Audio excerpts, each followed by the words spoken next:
JavaScript के बारे में मैं इसका क्विक ओवरव्यू दे देती हूँ। इसको डिटेल में बैठ के आप आर्टिकल से भी और पढ़ सकते हो ना कि जावास्क्रिप्ट होते क्या है, क्योंकि अभी तक हम कौन कौन सी लैंग्वेज कवर कर चुके हैं। HTML, CSS ये दोनों लैंग्वेज है ना। बूटस्ट्रैप लैंग्वेज नहीं है, ये क्या है, फ्रेमवर्क है। किसका? CSS का फ्रेमवर्क है। उसके बाद अगर हम बात करें बूटस्ट्रैप पढ़ा, फिर अगर हम टेलविंड भी पढ़ेंगे तो टेलविंड भी कोई अलग से लैंग्वेज नहीं है, वो भी एक लाइब्रेरी है। किसकी? बूटस्ट्रैप की। इसलिए उसमें ज़्यादा टाइम बूटस्ट्रैप की नहीं, CSS की, उसके लिए ज़्यादा टाइम हमें नहीं लगेगा, इसलिए क्योंकि बूटस्ट्रैप में आपने जो कवर करा ना वही सेम चीज़ें उसमें रहेगी, क्लासेस और कंपोनेंट ही रहेंगे। इसलिए उसमें बने बनाए कंपोनेंट से बस इंसर्ट करना रहता है उनको बस। अब अगर जावास्क्रिप्ट की बात करें, जावास्क्रिप्ट बिल्कुल डिफरेंट है, HTML CSS जैसे बिल्कुल नहीं है। इसको हमको हल्के में नहीं लेना है, ठीक है। आज से आप ये सोचो कि जितनी आपने मेहनत उधर की है ना, उससे 2 गुना मेहनत करना स्टार्ट कर देना, क्योंकि जावास्क्रिप्ट जो है फ्रंट एंड में भी काम आएगी और बैक एंड में भी काम आएगी। उसके लॉजिक्स बनना स्टार्ट यहीं से करते हैं हम, ठीक है। सो आप भी पढ़ पा रहे होंगे सामने लिखा जावास्क्रिप्ट क्या एक प्रोग्रामिंग लैंग्वेज है जो कि वेब डेवलपमेंट के लिए यूज़ की जाती है। मैंने आपको बताया था कि जो HTML CSS से वेब पेजेस बनते हैं वो क्या होते हैं कि स्टैटिक वेब पेज होते हैं। उनको इंटरेक्टिव वेब पेज बनाना हो तो हम क्या करते हैं, JS का यूज़ करते हैं, है ना। ये सब आप डिटेल पढ़ते रहना कहाँ कहाँ जावास्क्रिप्ट यूज़ होती है। जहाँ तक आप जनरली सुन रहे होंगे उज्जैन जैसे एरिया में आप वेब डेवलपमेंट ही यूज़ कर पाते हैं। उज्जैन की अगर अदर कंपनीज में देखिए, क्योंकि मैं इंटरव्यू देने गई थी तब मुझे भी ये क्वेश्चन पूछा गया था, जब मैंने बोला था कि जावास्क्रिप्ट काफ़ी वास्ट है और बहुत सी जगह यूज़ होती है, तब मुझे उन्होंने सामने जो इंटरव्यूअर था उन्होंने कहा था नहीं, जावास्क्रिप्ट सिर्फ और सिर्फ फॉर्म वैलिडेशंस में यूज़ होती है। फॉर्म वैलिडेशंस दैट मीन ये इतने नंबर रिक्वायर्ड है तो इतने ही नंबर रिक्वायर्ड है, ईमेल रिक्वायर्ड है, बट ऐसा नहीं है। जावास्क्रिप्ट की बहुत वास्ट फील्ड होती है। चाहे उसमें हम बात करें जैसे कि बैक एंड वेब डेवलपमेंट में फ्रंट एंड भी होता है और बैक एंड भी होता है ना। उसकी बात करें मोबाइल एप्लीकेशन जैसे, तो उसके लिए एक जावास्क्रिप्ट एक लैंग्वेज है, लेकिन उसने अपने फ्रेमवर्क और लाइब्रेरी निकाले हैं। जैसे कि अगर हम बात करें कोर्डवा की, जो जावास्क्रिप्ट के ही फ्रेमवर्क में आता है, जो कोर्डवा है उससे क्या बनता है, मोबाइल एप्लीकेशन बनता है। इलेक्ट्रॉन है, इलेक्ट्रॉन से क्या बनता है, डेस्कटॉप एप्लीकेशन जो कि वो लैपटॉप में चलाते हैं। जस्ट लाइक VS कोड जो किस पर बना हुआ है, VS कोड किस पर बना हुआ है, इलेक्ट्रॉन पर। ये भी जावास्क्रिप्ट से ही बना हुआ है, ये कह सकते हो आप, जिस VS कोड का आप यूज़ करते हो ना वो वाला। हाँ, डेस्कटॉप एप्लीकेशन में एग्जांपल दे रही थी कि क्या होती है। जैसे VS कोड है जिसको इंस्टॉल कर रखा है आपने सॉफ्टवेयर, उसको हम बोलते हैं डेस्कटॉप एप्लीकेशन। वो भी किससे बना हुआ है, जावास्क्रिप्ट से बना हुआ है। जावास्क्रिप्ट के जो फ्रेमवर्क के इलेक्ट्रॉन से बना हुआ है। उसकी बात कर रहे हैं हम गेम डेवलपमेंट की, गेम डेवलपमेंट भी यूज़ होता है, ठीक है। उसके बाद डेस्कटॉप एप्लीकेशन बता दें, IoT में भी यूज़ होता है। बहुत सारी AI वाली चीज़ें होती है, जैसे कि robot.js नाम की एक लाइब्रेरी होती है जिसका यूज़ हम करके ऑटोमेशंस वाली चीज़ करवा सकते हैं। जस्ट लाइक जैसे कोई ये समझ लो हर 10 सेकेंड में कोई की है कीबोर्ड की, वो प्रेस होना चाहिए। ऐसा नहीं होगा कि कोई हाथ निकल के आएगा और ये प्रेस हो जाएगा, ऐसा नहीं होगा। बट इसको प्रेस करने पे जो फंक्शनलिटी होती है वो ऑटोमेटिकली होगी प्रोग्रामेटिकली, है ना। ये किसकी हेल्प से कर सकते हैं हम, robot.js की हेल्प से कर सकते हैं। ऑटो रिफ्रेश करवाना हो पेज को, जैसे F5 से क्या होता है, ऑटो रिफ्रेश होता है, फंक्शन की F5 है ना, उससे रिफ्रेश होता है। तो हम प्रोग्रामेटिकली भी जावास्क्रिप्ट के लाइब्रेरी जो robot.js होती है उसके थ्रू हम क्या करवा सकते हैं, ऑटो रिफ्रेश परफॉर्म करवा सकते हैं। अब स्कोप की बात करें, स्कोप भी बता दिया, ये इससे हम मोबाइल एप्लीकेशन, डेस्कटॉप एप्लीकेशन बना सकते हैं, वही सारी चीज़ें, इसको आप डिटेल में पढ़ लेना, ठीक है। नंबर ऑफ अगर जावास्क्रिप्ट फ्रेमवर्क और लाइब्रेरी की बात करें, इतने ही नहीं है। ये सिर्फ मोस्ट यूज में जो आते हैं ना वो लिखे हुए हैं। ऐसा नहीं है कि यही सिर्फ है जिसका इसको ये सोच के बैठ जाओ कि रिएक्ट, एंगुलर इनके अलावा कुछ भी नहीं है, Vue.js इनके अलावा नहीं, ऐसा नहीं है। बहुत सारी, जैसे मैंने robot.js का नाम लिया तो robot.js यहाँ नहीं लिखा हुआ है, क्योंकि वो चीज़ें ज़्यादा यूज़ में अभी नहीं आ रही थी जब मैंने ये आर्टिकल लिखा था, है ना, तब नहीं आ रही थी। अब तो यूज़ होती है, क्योंकि जैसे जैसे AI का ज़माना आ रहा है, हर चीज़ उसमें डेवलप होती जा रही है। अगर हम बात करें रिएक्ट की, आपको पता है रिएक्ट किस चीज़ के लिए यूज़ होती है, फ्रंट एंड के लिए यूज़ होती है। एंगुलर भी है, फ्रंट एंड के लिए यूज़ होती है। रिएक्ट एक लाइब्रेरी है फ्रंट एंड के लिए जावास्क्रिप्ट की, और एंगुलर क्या है, एक फ्रेमवर्क है, वो भी किसका है, गूगल का। ये गूगल के द्वारा मेंटेन किया जाता है, ठीक है। और रिएक्ट किसने बनाया, फेसबुक ने। वैसे जनरली क्वेश्चन ऐसा नहीं है कि कोई आपसे बिठा के इंटरव्यू पूछता है, बट बाय योर नॉलेज मतलब कि कोई अगर आपसे पूछ लेता है इन जनरल वी कि रेट किसने बनाई है, तो फेसबुक, क्योंकि आप बनोगे तो माइंड स्टेक डेवलपर ही, है ना। उसके बाद हम बात करते हैं Vue.js, ये भी एक लाइट वेट फ्रेमवर्क है, ये भी फ्रंट एंड के लिए यूज़ होता है। Node.js ये बैक एंड के लिए। Next.js ये Node.js का भी फ्रेमवर्क है। Node.js बैक एंड में यूज़ होता है, और इसके अंदर जो चीज़ें होती है उसको भी ईजिली परफॉर्म कर सकते हैं हम Next.js के अंदर, ठीक है। तो ये और एडवांस चीज़ हो जाती है। नोड में जो करते हैं वो नेक्स्ट में भी कर सकते हैं। हाँ, नेक्स्ट में फ्रंट एंड वाली चीज़ें भी आ जाती है, बैक एंड वाली चीज़ भी आ जाती है। उसमें मतलब थोड़ा एडवांस तरीके से चीज़ें होती है। नोड जे सिर्फ बैक एंड के लिए इसका मतलब ऐसा है। ओके, यहाँ तक समझ में आया? ठीक है, ये ऊपर जो हमने देख लिया, ये रिएक्ट को है ना, जब इसको यूज़ करने के तरीके होते हैं उसके अकॉर्डिंग ये एज अ फ्रेमवर्क भी वर्क करता है, एज अ लाइब्रेरी भी परफॉर्म करता है। जैसे बूट स्ट्रैप भी एज अ फ्रेमवर्क भी काउंट होती है, एज अ लाइब्रेरी भी काउंट होती है। ठीक है,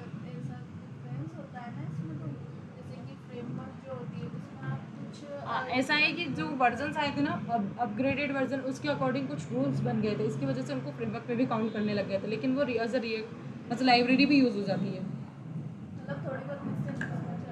हाँ, ज़्यादा नहीं, बट जैसे जैसे उसमें रूल्स बढ़ते जा रहे हैं ना, वैसे वैसे वो फ्रेमवर्क में कन्वर्ट होता जा रहा है। ऐसा वो पहले लाइब्रेरी था, ये तो पहले लाइब्रेरी। इसीलिए तो मैंने कहा कोई भी चीज़ है उसको यूज़ करने के तरीके से डिपेंड करती है। कि जैसे कि अपन रिएक्ट को भी दो तरीके से यूज़ कर सकते हैं, वो मैं बताऊंगी जब रिएक्ट पढ़ेंगे तब की बात है ना। जैसे जैसे आप इनको यूज़ करोगे ना, तब तक आपको डिफरेंस समझ में आने लग जाएगा कि एक्चुअल में लाइब्रेरी कैसे यूज़ हो रही है, फ्रेमवर्क कैसे यूज़ हो रहा है। एटलीस्ट नाम तो देख ही सकते हो, मैं पानी पी रहे थे। क्या क्या है ये सब चीज़ें। ठीक है, लाइब्रेरी ना बहुत सारी होती है, लेकिन उसमें से कुछ 5 लाइब्रेरीज के नाम दिए, जैसे jQuery, जो कि हम पढ़ेंगे आगे जाके, जावास्क्रिप्ट के बाद पढ़ेंगे। डोम मैनिपुलेशन के लिए यूज़ होती है, वो हम क्यों यूज़ करेंगे सब बताऊंगी मैं। ठीक है, एक लोडाश है, D3 डाटा विजुअलाइजेशन के लिए यूज़ होती है। ठीक है, 3JS है, 3D ग्राफिक्स बनाते हैं तो उनके लिए यूज़ होती है। ये सारे इस कोर्सेज में नहीं आएंगे क्योंकि ये अपने आप में एक कोर्सेज है ना। जैसे रिएक्ट का अपने आप में कोर्स है, वैसे ये इनका अपने आप में कोर्स होता है। बस एज पर योर नॉलेज बता रही हो। जैसे कि टेंसर फ्लो है, टेंसर फ्लो ना मशीन लर्निंग के लिए काम आती है। पहले ऐसा कहते थे कि सिर्फ आप पाइथन सीख के ही मशीन लर्निंग का काम कर सकते हैं, बट आप अगर जावास्क्रिप्ट को और एडवांस आते हैं उनकी लाइब्रेरियों के साथ, तो आप हर फील्ड में इसको कुछ ना कुछ लाइब्रेरीज मिल जाएगी आपको करने के लिए।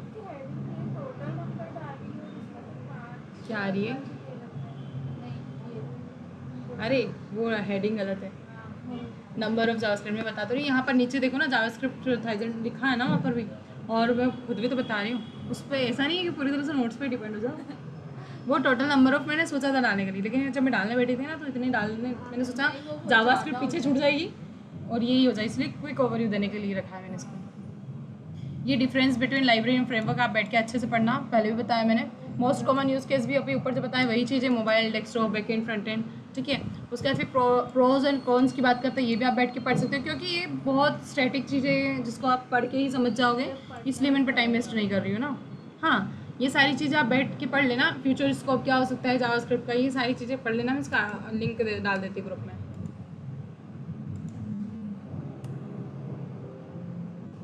कुछ लग गया ना पीछे।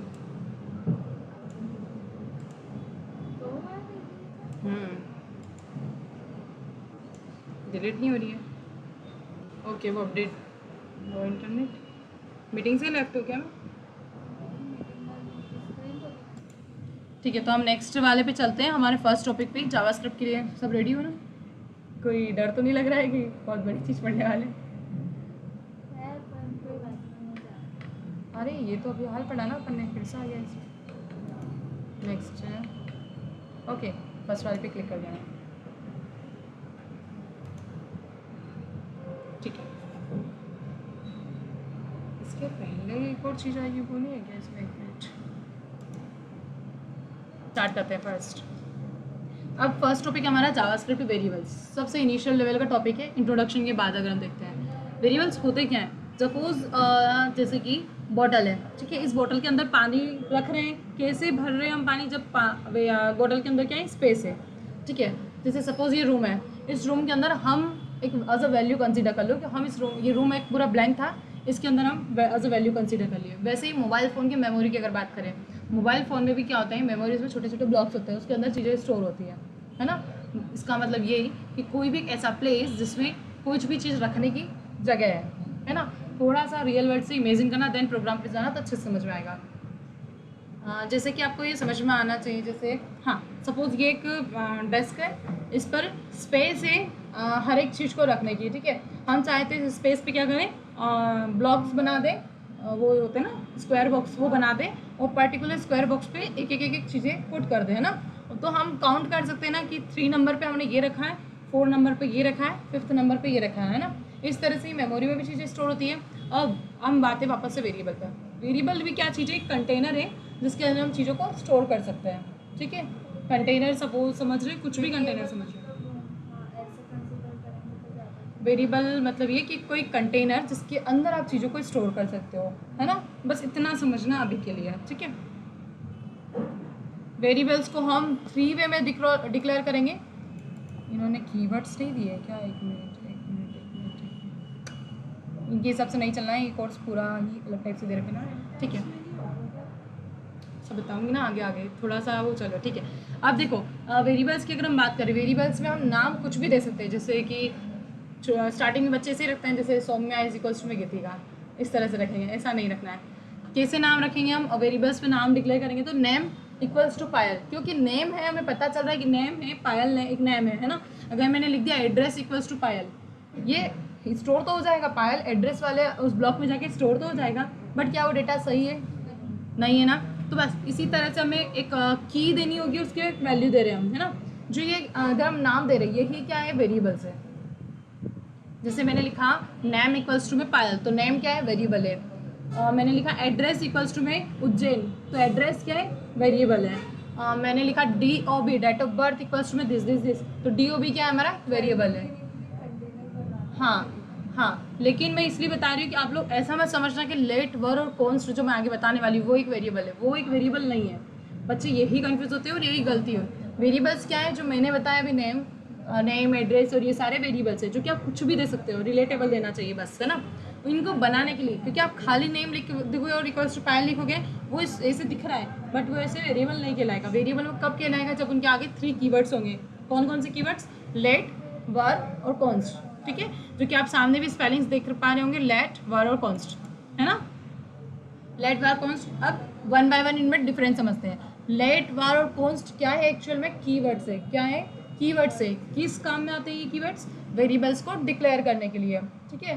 वेरिएबल्स को जब हम वेरिएबल बनाएंगे तो उनके आगे हमें 3 चीज़ें लिखनी होगी, तीनों में से एक कोई सी भी, मतलब वर्ड नेम और इक्वल टू पायल। हाँ ये सही, ठीक है। जैसे सपोज यहाँ लिखा वेर x इक्वल्स टू में 5, है ना, वेर z इक्वल्स टू में x + y, इतना समझ में आया, ठीक है। अब जैसे हम स्टोर यहाँ पर देख रहे हैं प्रोग्राम, अब ये आपका जावास्क्रिप्ट का फर्स्ट प्रोग्राम है, इसको ध्यान से देखो, इतना तो आपको सबको समझ में आता है, इसमें तो कुछ नहीं है।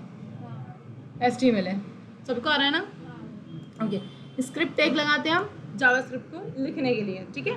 जावास्क्रिप्ट को लिखने के लिए स्क्रिप्ट टैग लगाएंगे, किसके अंदर लगा सकते हैं हम, बॉडी के अंदर लगाएंगे, क्योंकि यहाँ लिंक नहीं लगा रहे, ये हम लगा रहे पूरी प्रोग्राम लिखने वाला है इसके अंदर, इसलिए हम ये किसके अंदर लगाएंगे, स्क्रिप्ट टैग बॉडी के अंदर। ये स्क्रिप्ट टैग स्टार्ट हुआ, ये स्क्रिप्ट टैग एंड हुआ, ओके। अब हमारा फर्स्ट वेरिएबल इनिशियल हमने var लिखा और लिखा x इक्वल्स टू में 5,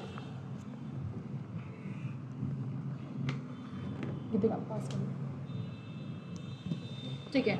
यहाँ हमने लिखा var x इक्वल्स टू में 5। सो गीतिका मुझे बता, यहाँ पे var जो var लिखा वो वेरिएबल है या x वेरिएबल है,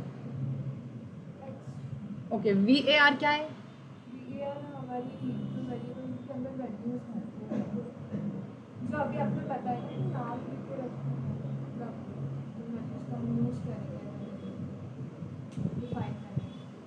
var क्या है, मैंने अभी हाल बताया,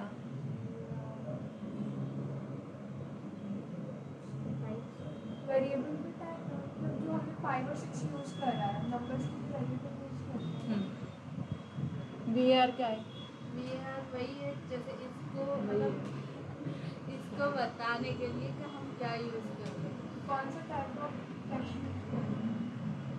var क्या है अंकित,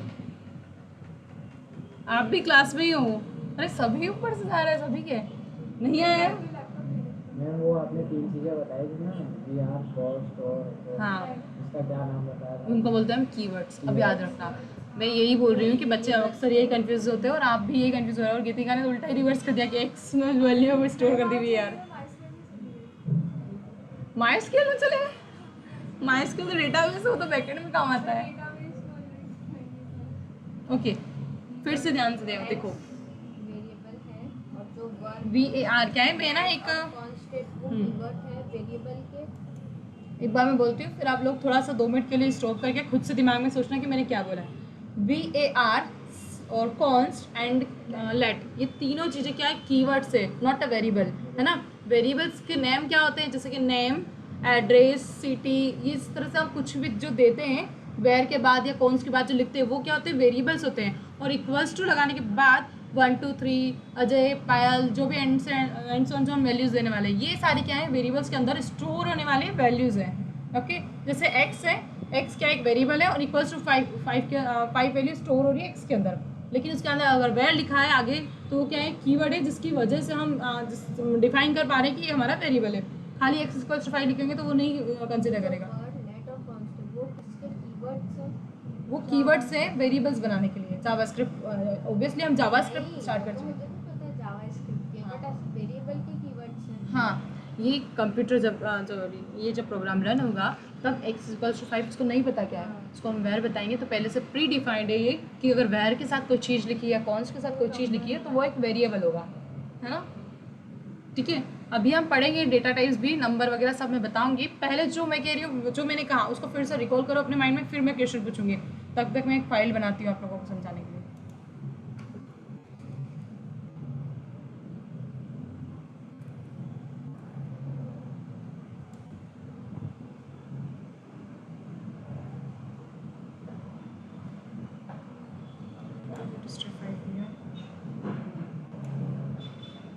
जो भी मैंने अभी तक क्लास में बताया ना जावास्क्रिप्ट के लिए, एक बार रिकॉल करो मन में, तभी वो आगे आपको समझ में आने वाली चीज़ें।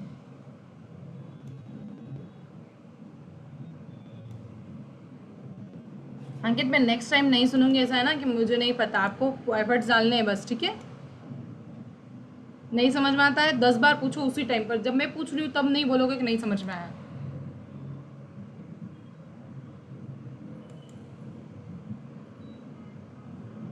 अच्छा, फ्रंट एंड क्लास के अंदर जावास्क्रिप्ट खोल लूँगा।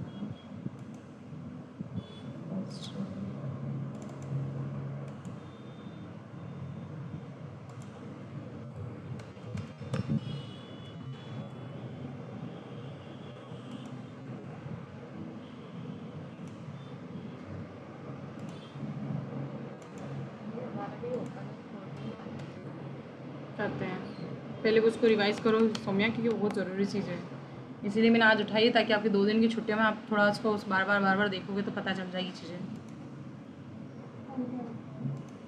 हो गया, ठीक है। अब बताओ लेट वर्क कॉन्स्ट क्या है। ठीक है, क्यों यूज़ किए जाते हैं ताकि हम उसका डेटाबेस डिफाइन कर सकें। डेटाबेस जिसमें। कंटेनर का जो डेटाबेस है उसे डिफाइन करने। अरे डेटाबेस नाम यूज़ मत करो, डेटाबेस डिफरेंट थिंग है, वो बैकएंड में यूज़ होगी। अभी हम डेटाबेस का नाम नहीं लेना है, डेटाबेस है ही नहीं। कंटेनर को हाँ डिफाइन करने के लिए। हाँ, ये कह सकते हो कि वेरिएबल डिफाइन करने के लिए। वेरिएबल क्या चीज़ है तो आप बता सकते हो कि वेरिएबल कोई भी वैल्यू को स्टोर कराने के लिए कंटेनर टाइप कंसिडर कर सकते हैं। हाँ, लेकिन अगर आप ऐसा बोलोगे डेटाबेस तो वो चीज़ वही गलत हो जाएगी। ओके अंकित, आप बताओ क्या होते हैं वेरिएबल। वेरिएबल्स और ये वेरिएबल है,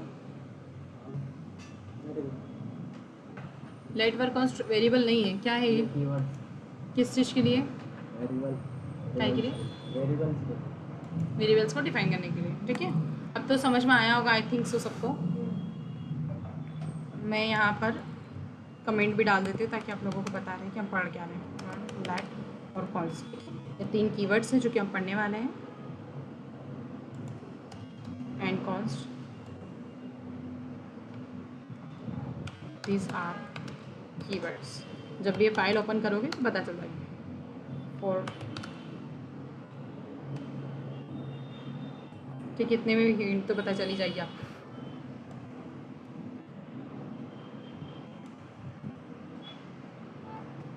मैं आज ना बूटस्ट्रैप का जिप बना के भी दे दूँगी, फोल्डर का पूरे जिसमें सारी फाइल्स है, और वो प्रोजेक्ट भी दे दूँगी जो मैं बोल रही थी बूटस्ट्रैप का। अब ये जावास्क्रिप्ट भी आप लोग ऐसे स्टार्ट करोगे जैसे मैंने स्टार्ट की। ठीक है, अब ये आपको ये समझ में आया, ये जो document dot gate element wide है ये आपको अभी नहीं देखना है, ये आपके अभी काम की चीज़ नहीं है, ये अपने आप में टॉपिक में पढ़ाऊँगी। ठीक है, अभी आपको सिर्फ क्या देखना है, लेट, वर और कॉन्स्ट। इसको हटा ही देते हैं, हटा ही देते हैं। इतना समझ में आ रहा है ना। console.log, इसका आउटपुट देखने के लिए हमने ऐसा लिया, यहाँ लिखा z ओके।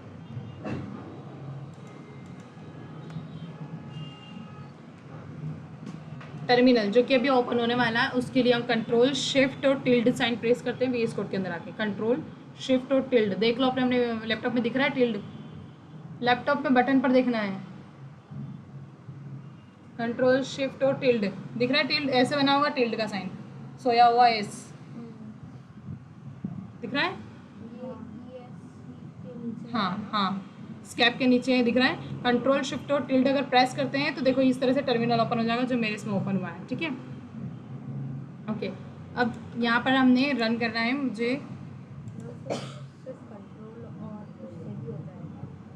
ओके, अभी आप इसमें मत जाओ, सॉरी ये JS की फाइल नहीं बनी, मैंने HTML की फाइल बना दी ना। ओपन यहाँ से रीनेम करके .js फाइल बनाते हैं। जैसे HTML के अगर जावास्क्रिप्ट कहें तो JS फाइल बनानी पड़ेगी। यस, और अगर HTML मतलब अगर आपको कुछ वेबसाइट बनाना है तो HTML तो लिखेंगे।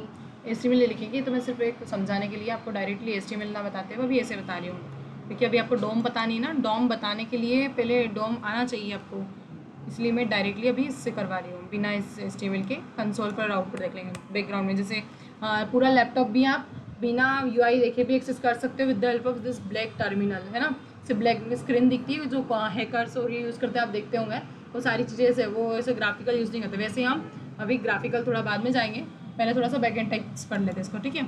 अब मुझे इस फाइल को रन करना है तो मैंने लिखा not variable. I hope so कि आपको इससे समझ में आता नहीं आएगा, फिर मुझे फ्रंट एंड ही करना होगा, ठीक है। अब ये चीज़ कैसे हुआ ये भी मैं आपको बता दूंगी, ठीक है।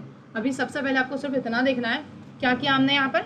लेट वर्क कॉन्स्ट को इंस्टॉल क्या, लेट वर्क कॉन्स्ट की हेल्प से हम वेरिएबल्स पढ़ने वाले हैं कि कैसे बना रहे हैं, ठीक है। लेट वर्क कॉन्स्ट क्या है, एक कीवर्ड्स है जिसकी हेल्प से हम वेरिएबल्स बनाते हैं, ठीक है। अभी हमने जो console.log लिखा है इसके अंदर जो मैंने वैल्यू दी, इसके अंदर जो वैल्यू स्टोर हुई है, जैसे x + y की वैल्यू क्या होती है 11 हो जाएगी। ऑब्वियसली मैथ्स का कॉन्सेप्ट ही इतनी चीज़ तो हम मैथ्स में ही करते हैं, आगे सिर्फ बार लिखा हुआ है, बाकी तो सेम चीज़ है ना। 5 + 6 11 हो गया। अब 11 किस में स्टोर है, Z में। तो हमने console.log जब Z लिखा तो Z की वैल्यू कहाँ दिख गई हमें, आउटपुट में दिख गई, टर्मिनल में दिख रही है। इस फाइल को रन कैसे किया मैंने, नोड लिखा स्पेस देखिए वेरिएबल.js, ठीक है। इस चीज़ को करने के लिए आपको अपने लैपटॉप में Node.js को इंस्टॉल करना होता है। Node.js इंस्टॉल करने के लिए कोई हाथ पे ज़्यादा नहीं मारने होंगे, सिर्फ मतलब इस पर जाना गूगल पर, आपको सर्च करना है Node.js, ट्यूटोरियल मत सर्च करना, Node.js, और ये हटाएं पीछे से। देन हम यहाँ गए उसकी ऑफिशियल वेबसाइट पर। ओके, Node.js डाउनलोड, यहाँ आए, यहाँ आकर आपको Node.js डाउनलोड करना होगा। ये कौन सी लैंग्वेज डाउनलोड होगी,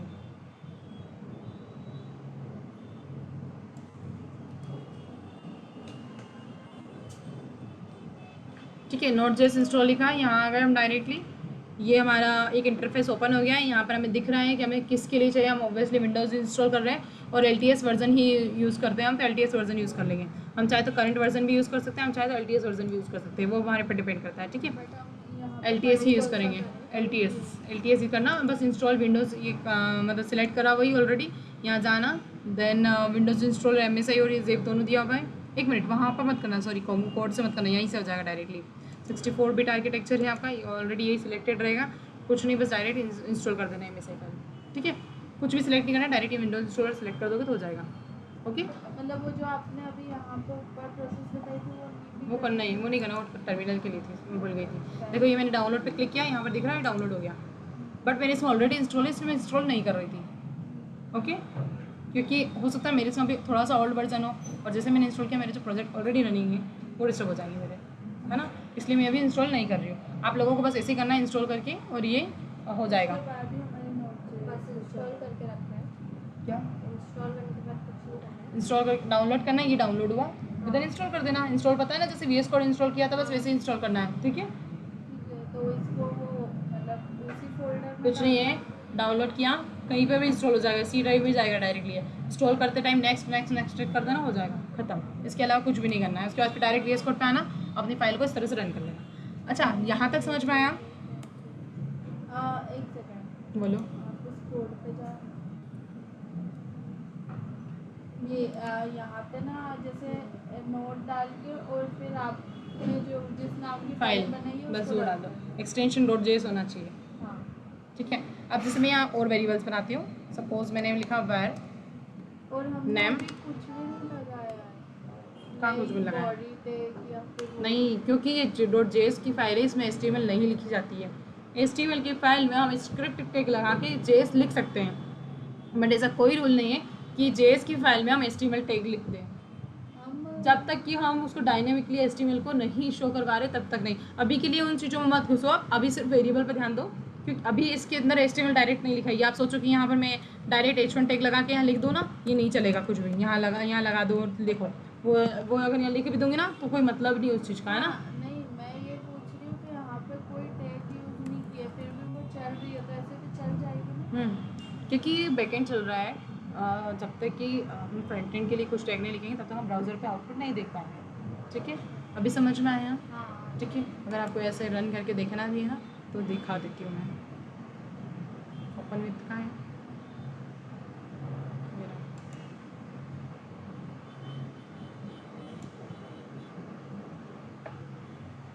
ठीक है, ये फाइल दिख गई वेरिएबल डॉट जेएस। मतलब बैकएंड वालों को इनका काम ही नहीं दिखता। अरे दिखते हैं, वो अलग तरीका होता है। आप थोड़ा तो रुको मुझे जो बताना चाह रही है वो तो बताने दो। अभी क्या दिख रहा है आपको, जो कोड मैंने उधर लिखा है वो कोड इधर दिख गया डायरेक्ट, है ना।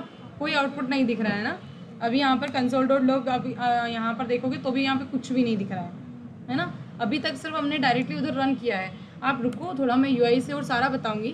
ठीक है, अब जैसे सपोज ये हमने एक वेरिएबल बनाया वर्ड से, नेम इक्वल्स टू सपोज यहाँ स्टोर करा है पायल। ठीक है, और यहाँ पे मैंने लगा दिया सेमीकोलन। यहाँ पर हर चीज़ का सेमीकोलन लगाना है ताकि ब्राउज़र जब रन करता है कोड को, या जब ये नोडजेस कोड को बैकएंड में रन करेगा उसको पता चलता है ये लाइन खत्म हो गई। ठीक है, अब नेक्स्ट टाइम यहाँ पर लिखा, जैसे अब मुझे पायल आउटपुट देखना है तो ये पायल अभी नहीं दिखेगा नीचे, देखो कंसोल में। इस फाइल को फिर से रन किया, नहीं दिख रहा है। लेकिन अब मुझे पायल देखना है तो मैं क्या करूँगी, कंसोल डॉट लॉग नेम, नहीं डायरेक्ट नेम।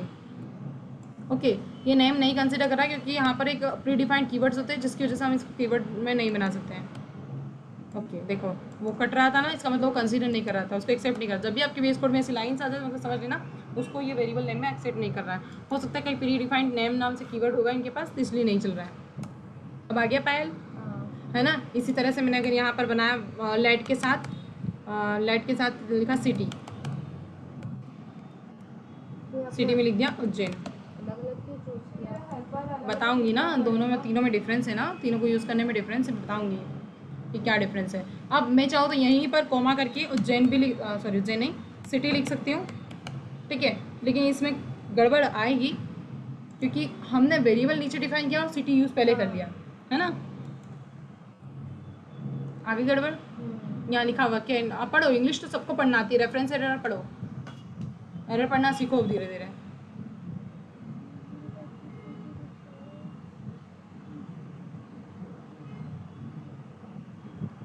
अरे एक ही लाइन थी। नहीं कर रहा है।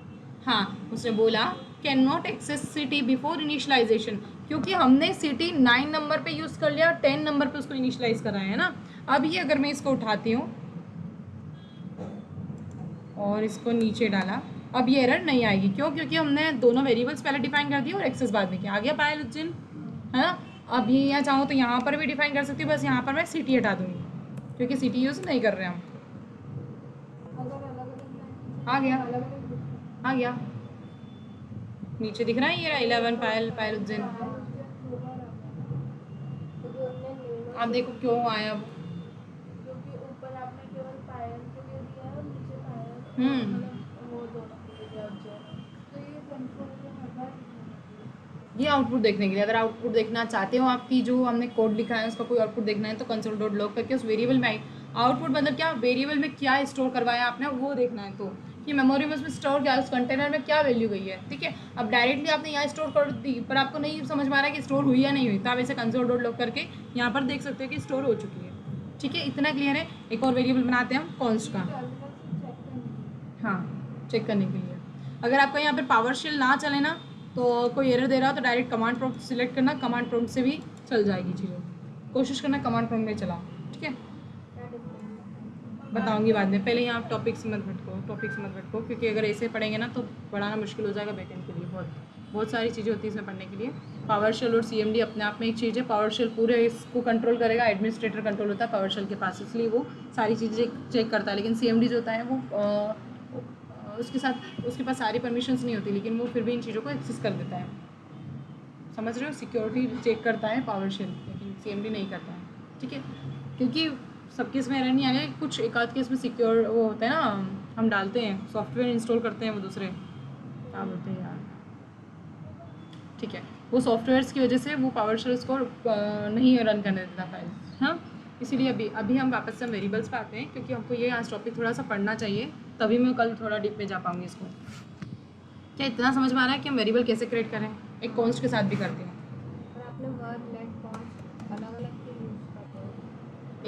एक टाइम पर एक ही चीज़ होगी। लेट वर कॉन्स्ट एक साथ नहीं यूज़ होगा, एक टाइम पर या लेट 3 बार नहीं यूज़ कर सकते आप। कर सकते हैं। अरे मैं तीनों का यूज़ करना बता रही हूँ, ऊपर देखो ना वर 3 बार यूज़ हुआ है, X, Y, Z के लिए, वो 1000 बार कर सकते हो, सेम नेम वेरिएबल नहीं। इन तीनों के रूल्स है, वो रूल्स बताऊंगी मैं, पहले तो सिर्फ यूज़ करना सिखा रही हूँ। क्या लिख रही थी मैं अपने? एड्रेस।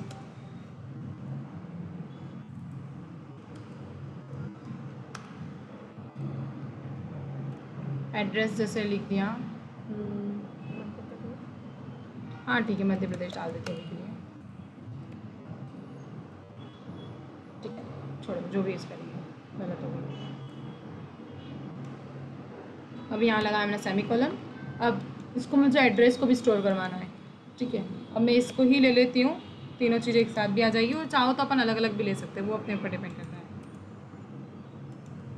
सिटी के बाद यहाँ पर लिख दिया हमने एड्रेस, ठीक है।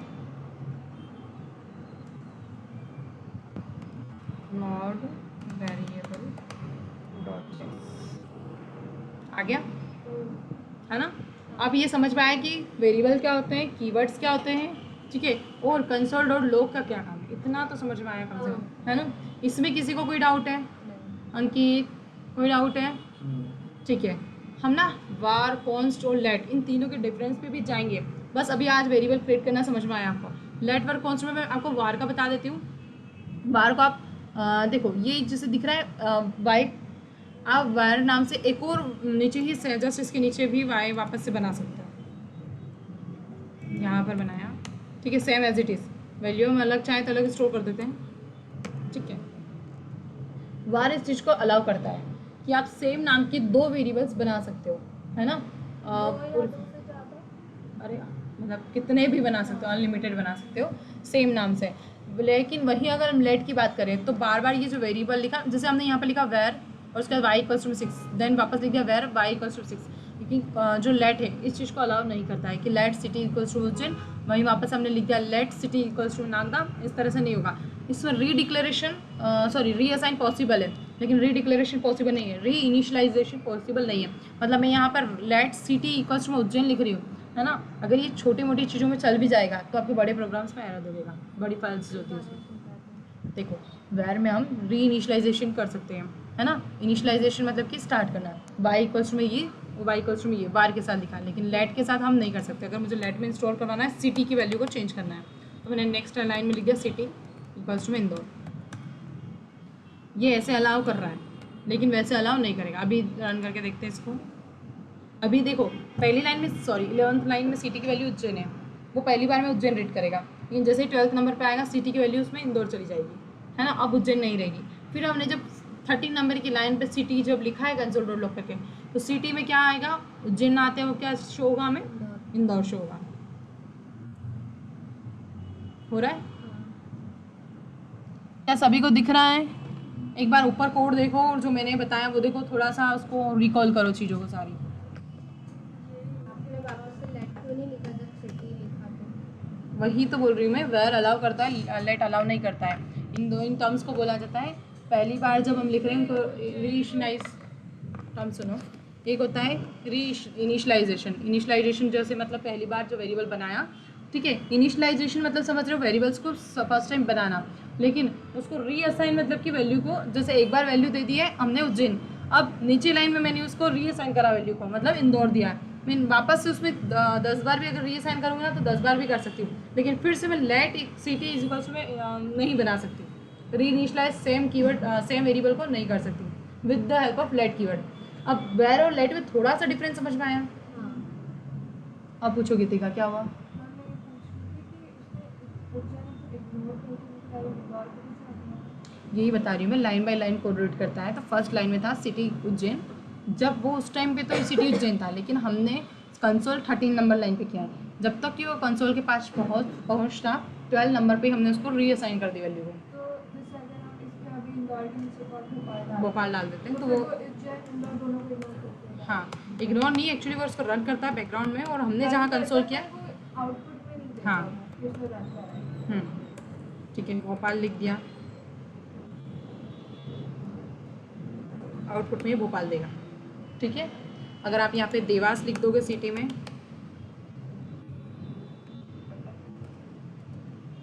तो वर्ड को हम इनिशियलाइजेशन और रीइनिशियलाइजेशन दोनों कर सकते हैं, और नेट को हम सिर्फ इनिशियलाइज। लेट को हम सिर्फ री असाइन कर सकते हैं, री इनिशलाइजेशन नहीं कर सकते। आ गया देवास भी? अब समझ में आया?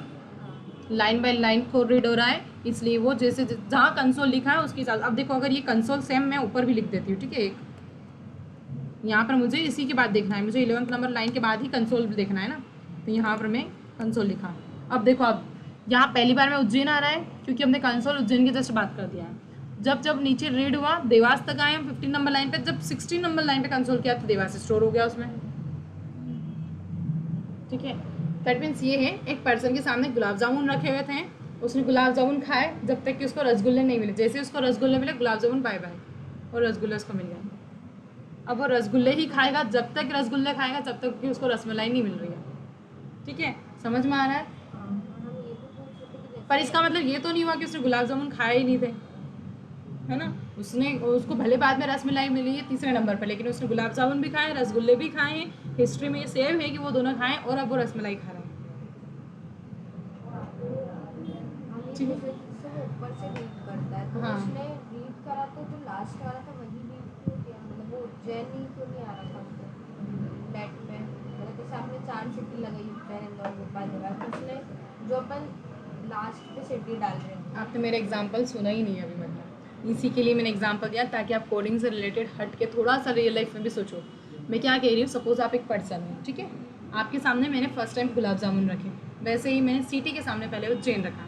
आपने गुलाब जामुन खाए हैं, जब तक खा रहे हो जब तक कि आपको और अच्छी फेवरेट चीज़ नहीं मिली।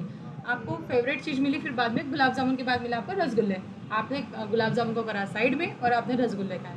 अब गीतिका ने आपको दिए रसमलाई, तो आपने खाए रसगुल्ले भी है, आपने उसको साइड में कर दिया और आप खा रहे हो अब रसमलाई, है ना। तो इसका मतलब ये तो नहीं कि आपने गुलाब जामुन कभी खाए ही नहीं थे, है ना। हिस्ट्री तो सेव है ना वो वाली। वैसे ही वेरिएबल्स का काम है, उसके पास सारी चीज़ें स्टोर होती है, लेकिन तब तक होती है जब तक कि उसको नई वैल्यू नहीं मिल जाए। जैसे ही इसको नई वैल्यू मिलेगी, जो मोस्ट अपडेटेड हाँ, है वही दिखाएगा। क्यों दिखाएगा? एक मिनट, क्यों दिखाएगा? क्योंकि कंसोल डॉट लॉग जो है हमने सारी अपडेटेड वैल्यू के बाद लिखा है। मैंने कंसोल डॉट लॉग 12 लाइन पे लिखा है, तो उसके पहले उसको सिटी में उज्जैन मिला हुआ था, तो उसको उज्जैन ने दी। ठीक है, जैसे कि आपने इनको गुलाब जामुन दिए थे, इनसे जब किसी ने अंकित ने आगे पूछा क्या खा रहे हो, उसी टाइम पर तो गुलाब जामुन ही बोला इन्होंने ये थोड़ी बोला कि गीतिका मुझे रसमलाई ला के देने वाली है और वो खाऊंगी मैं। मेरी बात सुनो, है ना। ये पूरी इसको सिनारियो को समझो, तभी आपको ये एग्जाम्पल याद रहेगा, क्योंकि कोड बहुत जल्दी भूल जाते हैं लेकिन रियल लाइफ एग्जाम्पल नहीं भूलते हो। इस एग्जाम्पल को सोचना बैठ के। आप पहली बार इनको गुलाब जामुन दे रहे हो, किसी ने भी आके इनसे पूछा कि क्या खा रहे हो, तो ये क्या बोलेंगे? गुलाब जामुन ही खा रहे हैं। ये थोड़ी बोलेंगे कि गीतिका अभी 2 घंटे बाद रसमलाई देगी तो वो खाऊंगी मैं, है ना। वैसे ही कंसोल डॉट लॉग का काम है, जो करंट में उसके पास है वही उसकी वैल्यू देगा, और जो नहीं है उसका वो कुछ नहीं कर सकता। वो नीचे आएंगे, नीचे और वैल्यूज आएगी। आप 100 नंबर की लाइन पे जाके अगर सिटी की वैल्यू चेंज कर दोगे ना, तो करंट में उसको जो वहाँ वैल्यू 101 लाइन पे आपने कंसोल डॉट लॉग लिखा, तो उसी वैल्यू को लेगा वो जो 100 नंबर की लाइन पे लिखा है। क्या अंकित समझ में आया? समझ में आ रहा है? अब ये 2 दिन रहेंगे ना, इस सिनारियो को फिर से इमेजिन करना और समझना, इसको रिलेट करना, क्योंकि ये वेरिएबल्स है, इसके बिना कुछ नहीं होना है। आगे यही सबसे ज़्यादा काम आने वाले हैं, है ना, क्योंकि आप डाटाबेस का काम और सब बाद में करोगे, पहले इसी की चीज़ें काम आएंगी। ठीक है, अब आते हैं कॉन्स्ट पे। लेट और वर्क में डिफरेंस समझ में आया ना। कॉन्स्ट पे आते हैं। कॉन्स्ट सबसे स्ट्रिक्ट है भैया। यहाँ पर हमने इसको address equals to Madhya Pradesh लिखा। अब आप यहाँ पर देखना, फिर से मैंने लिखा एड्रेस इक्वल्स टू में लिख दिया जैसे यूपी लिख दिया अभी के लिए, क्या आपको लगता है ये यूपी ले लेगा एड्रेस? क्यों? स्ट्रेट बोला ना, सुन लिया, मतलब सब जग रहे हैं, मेरे को लगा बोल दोगे यूपी ले बोला लेगा। रीअसाइन करेगा ना, देखो उसने एरर दे दी है, क्या दे दी है? पढ़ो एरर, टाइप एरर है, क्या है? हाँ, क्यों? वो बता रहा है कि आपने वेरिएबल्स के रूल्स के खिलाफ जाके उसको असाइन किया है, मतलब कॉन्स्ट जो है री असाइन वैल्यू को एक्सेप्ट नहीं करता है, ठीक है। उस कॉन्स्ट मतलब कॉन्स्टेंट है ना, जिसकी वैल्यू फिक्स है, एक बार जो दे दी। हाँ, अब आपको तीनों की यूज़ समझ में आ रहा है। वेर वहाँ यूज़ कर सकते हैं जहाँ हम चाहें, मन चाहे जितनी बार उसको इनिशलाइज कर दे, रीअसाइन कर दे, कोई फ़र्क नहीं पड़ता उसको, है ना, वो बिल्कुल डेट है, ठीक है। अब लेट की बात करें, लेट के थोड़े से स्ट्रिक्ट रूल्स है एज कम्पेयर टू वेर। वो क्या करता है, री इनिशलाइज नहीं करने देगा लेकिन रीअसाइन करने देगा, जितनी बार करना चाहो कर सकते हो। लेकिन कॉन्स्ट क्या है, सबसे स्ट्रिक्ट है, ना तो वो आपको री इनिशलाइज करने देगा, ना ही वो आपको रीअसाइन करने देगा। इतना समझ में आया? स्टार्ट में वेरिएबल्स डिफाइन करना, वेरिएबल डिफाइन करना, जैसे ये लिखा ना मैंने, लेट सिटी, है ना। आप लोग ना घर पर जाके एक बार इस चीज़ को लिख लेना, जो मैं बोल रही हूँ ना, ये चीज़ लिख लेना। क्या आप लिखोगे ना तो आपको ध्यान रहेगा। थ्योरी खुद से लिखना, नोट्स में भी आपको सारी मिल जाएगी वो तो सारी चीज़ें, लेकिन ये चीज़ें मैंने नोट्स में शायद पता नहीं दी है। अब देखो एक मिनट, ये एरर सॉल्व कर दो पहले, फिर मैं उस पर जाती हूँ। अभी हमको एरर मिल रही है। अब अगर हमने यहाँ पर फिर से कॉन्स्ट लिखा, ठीक है, ये क्या था, रीअसाइन था। ये देखा स्क्रीन पे, देखो क्या है ये 18 नंबर की लाइन पर, 18 नंबर की लाइन पे क्या है, नहीं रीअसाइन है या फिर री इनिशलाइज है, वो रीअसाइन है। री इनिशलाइज करने के लिए मुझे आगे कॉन्स्ट लिखना होगा, ठीक है। अब देखो उसने वीएस कोड ने एरर दे दी मुझे, क्या बोला, कैन नॉट रीडिक्लेयर इनिशलाइज, सब एक ही चीज़ है। अब इसको रन करके भी देखते हैं, है ना, ठीक है, इसने भी दे दिया, है ना। तो रन करने के लिए आप केवल एंटर दबा रहे हो। नहीं, मैं ये एरो दिख रहे हैं ना, एरो वो लिखना है, बार बार लिख भी सकते हो, बट ऐसा होता है कि ये जो एरो दिख रहे हैं ना, चारों एरो दिख रहे हैं, अरे यहाँ एरो है ना, ये है मैंने एरो, ये रहा। इन एरो से अगर हम ऊपर वाला एरो प्रेस करते हैं, अप वाला, तो ऊपर वाली चीज़ ऑटोमेटिकली, देखो मैंने एरो प्रेस किया, ऊपर वाली चीज़ ऑटोमेटिकली आ गई और एंटर कर दिया, है ना। ऊपर वाला एरो फिर एंटर। हाँ ठीक है, अब ये यहाँ पर ये हटा देते हैं क्योंकि ये पॉसिबल नहीं है। अब देखो यहाँ पर एड्रेस 2 लिख देते हैं, जैसे ही ये एरर हट गई, हो गया, ठीक है। यहाँ पर एड्रेस है ना यूपी, यहाँ पर हमें लिखना पड़ेगा एड्रेस 2, तो वो आएगा console.log में प्रिंट हो जाएगा, हो गया, गोट इट।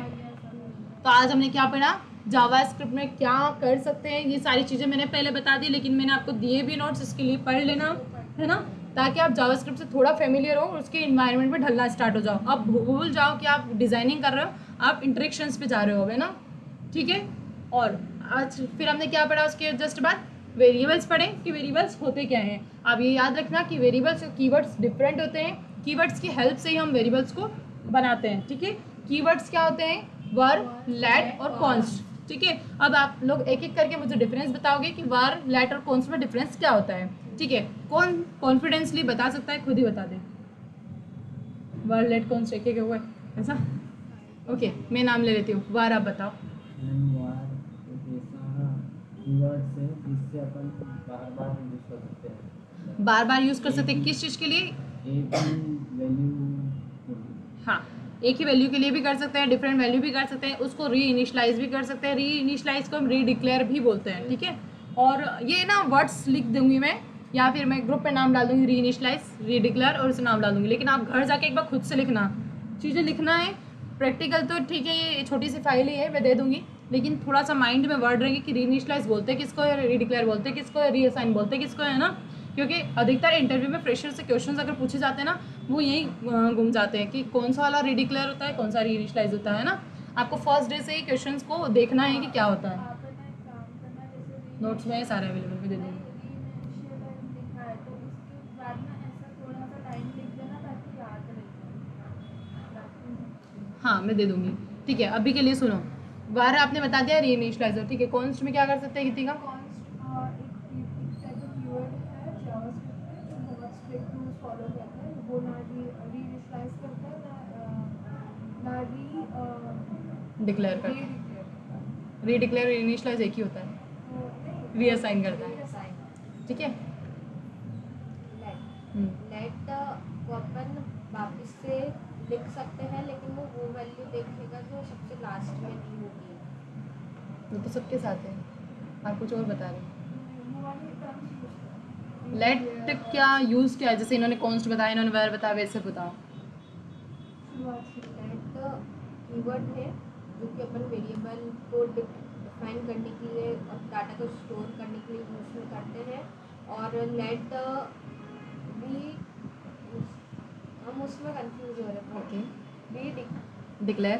डिक्लेयर है, री असाइन है, लेकिन अपन उसको रीइंस्टॉलेशन नहीं कर सकते। ओके, वर्ड्स हेरा फेरी चलेगा। री इनिशलाइज और रीडिक्लेयर एक ही टर्म है, आप रीडिक्लेयर बोलोगे तो भी चलेगा, क्योंकि जब VS कोड एरर देगा ना तो वो ये बताएगा कैन नॉट रीडिक्लेयर, है ना। रीडिक्लेयर और री इनिशलाइज एक ही चीज़ होती है। कभी आपको कोई ऐसा कंफ्यूज करने के लिए पूछता है कि री इनिशलाइज कर सकते हैं या रीडिक्लेयर कर सकते हैं, तो दोनों टर्म्स क्या है, एक ही चीज़ है वो, है ना। तो रीडिक्लेयर हम लेट को नहीं कर सकते हैं, लेकिन रीअसाइन कर सकते हैं, ठीक है। अब क्लियर है सभी को। आज के लिए मेरे हिसाब से इतना ही इनफ है। आप नोट्स को भी पढ़ोगे, साथ में ये जो फाइल दे रही है इसको ओपन करके देखोगे, देन आप क्या करोगे, 10 वेरिएबल बनाओगे इसके, वेरिएबल्स लेट के 10, कॉन्स्ट के 10, जो भी तीनों के साथ बना लेना। इसलिए बोल रही हूँ, पहले तो बनाओगे, कंसोल डॉट लॉग करके उसके आउटपुट देखोगे, देन आपको हेरा फेरी करना है चीज़ों को, इसको रीअसाइन करके देखना है, इसको आपको ऐसा करने से क्या होगा, बार बार एरर आएगी ना, वो एरर पढ़ पढ़ के ही पता चल जाएगा हम ये कर सकते हैं, हम ये नहीं कर सकते हैं, है ना। और इसको करने से ऐसी एरर आएगी और इसको करने से ऐसा सही हो जाएगा। इसलिए आपको 10 बार इन चीज़ों को बार बार क्या करना है, खुद ही ज़्यादा एरर करना है उसको साथ में, है ना। समझ में आ रही चीज़ें। एरर लाना समझ में नहीं आ रहा है। जैसे अरे एरर लाना है मतलब जैसे मैंने कॉन्स्ट में एरर लाया था ना, कॉन्स्ट में एड्रेस 2 बार लिख के, इस तरह से एरर लाना है और समझना है। अरे 10 बार नहीं, 10 वेरिएबल क्रिएट करके ऐसा आप बोल रही हो कि एरर ला के देखना उसमें, ऐसा जैसे कॉन्स्ट को 10 बार क्रिएट कर लिया, फिर देखो कि क्या एरर आ रही है ना। और कॉन्स्ट से ऐसा नहीं बोल रही कि कॉन्स्ट लेट और सबके साथ 10, सिर्फ 10 वेरिएबल्स के साथ को आपको खेलना है, ऐसा। Console dot log 2 number line पे लिखना, 10 वाली लाइन पे लिखना और फिर 15 नंबर की लाइन पे। समझ में आ रहा। इनको ऐसा समझना है गेम है, बस गेम करके देखना हमको ऐसा, है ना। ये बार बार करना इसलिए क्योंकि कंसोल डॉट लॉग करने से क्या हो रहा है ये चीज़ें समझ में आएगी आपको। कंसोल डॉट लॉग में एक बार एक अंदर वैल्यू देना है, फिर 5 वैल्यू को भी एक साथ दे के देखना, जैसे मेरे कॉमा लगा के लिखा ना, इस तरह से। समझ में आया ये चीज़, क्या टास्क है। बैकएंड टफ नहीं पड़ेगा अगर आप आज से ही अच्छे से जो टास्क दिया उसको परफॉर्म करोगे, ठीक है। कोई ज़्यादा बड़ा टास्क नहीं है, इसको मैं कोड दे देती हूँ और वो जो नोट्स है वो भी बता देती हूँ कि पढ़ना क्या क्या रहेगा नोट्स में। हाँ, वो फाइल भी देना है, 1 मिनट पहले इसका पूरा फिनिश करते फिर। एक तो ये फाइल हो गई है, साथ में आपको डब्ल्यू स्कूल में तो ज़्यादा वो लगेगा नहीं मुझे इसका।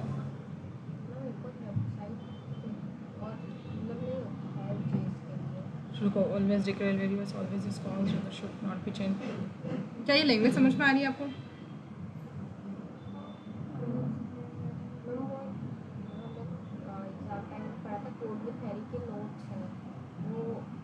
अच्छा, आपको आती है सारी चीज़ें। नहीं, एग्जाम में वेबसाइट हाँ। था तो तब पढ़ा था थ्योरी, तो वो कोड विद थेरी की वेबसाइट है, उस पर नोट्स हैं उसके, तो वो थोड़े मुझसे पढ़ने में थोड़ा इजी है। अगर आपको समझ में आए तो वैसे कर लेना, बाकी डेप्थ में उसमें नहीं जाना है क्योंकि लेट वर्क कॉन्स्ट उसी में डेप्थ में जाना है जो कि मैंने आपको दिया है पहले। उसको पढ़ने से पहले आपको थोड़ी सी लैंग्वेज ईजी समझना है, इसलिए मैं थोड़ा सा अलग हटा रही हूँ वहाँ से, बट आना उसी फर्स्ट आर्टिकल पे क्योंकि उसमें डेप्थ में चीज़ें हैं। क्या ये समझ में आई, यही सिर्फ ये देने वाली हूँ इसलिए। नहीं मत पढ़ो, ये भी काम की नहीं है, चलो छोड़ो। एक काम करूँगी, लेट वर्क कॉन्स्ट में है तो क्या, एक रीइनिशियलाइज रीडिक्लेयर यही सारी चीज़ें कंफ्यूज करी, उसका एक पैराग्राफ लिख के मैं आपको ऐसे ही ग्रुप में सेंड कर दूँगी, ठीक है। हाँ, वो मैं समझ गई, वो मैं दे दूँगी। बाकी आपको चीज़ें समझ में आ गई ना आज अंकित, आज समझ में आया। अगर मैं कल पूछती हूँ तो रीइनिशियलाइज और रीडिक्लेयर, देखो इसके लिए